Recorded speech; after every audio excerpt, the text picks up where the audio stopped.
le feu ce mardi soir sur le marché de Noël de Strasbourg était fiché S, selon le ministère de l'Intérieur. Mais de quoi s'agit-il exactement? Qu'est-ce que signale et qu'est-ce qu'implique ce fichage des services de renseignement?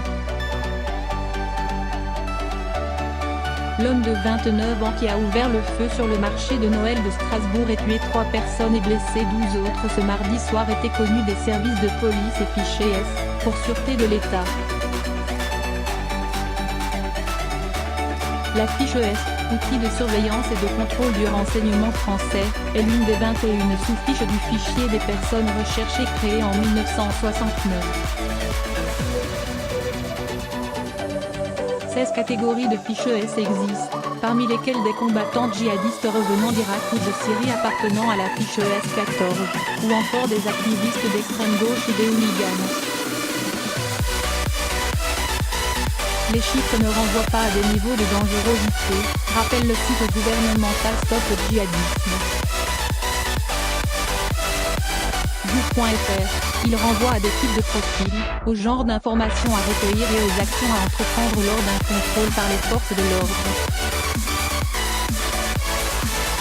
La fiche ES, pas une preuve de culpabilité. Ces fiches, qui n'empêchent rien ne permettent de connaître les gens qui y figurent comme le rappelait Dominique Rizet sur notre antenne en mai dernier.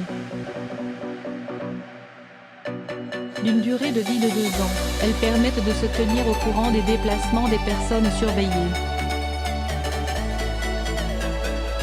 Ainsi, lors du contrôle d'une personne fichée S, le service ayant émis la fiche est averti, permettant un suivi de la personne surveillée et la mise en place d'écoute. Si les services de sécurité jugent qu'une personne fichée ne représente plus de nécessité d'être surveillée, elles ne sont pas renouvelées. Mais la fiche S n'est pas une preuve de culpabilité, selon Stop Djihadisme mais, si elles permettent une surveillance accrue, elles ne peuvent justifier de mesures de détention. On est encore dans un état de droit. Si l'on veut un Guantanamo sur notre territoire, pourquoi pas, mais on sort de la démocratie et de l'état de droit.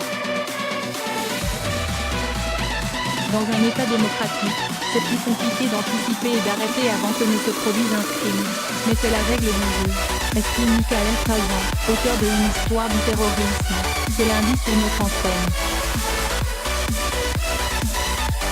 Né dans la capitale alsacienne, l'assaillant fréquentait les réseaux radicalisés strasbourgeois et est connu pour des faits de droit commun, a précisé le ministre de l'Intérieur Christophe Castaner mardi soir.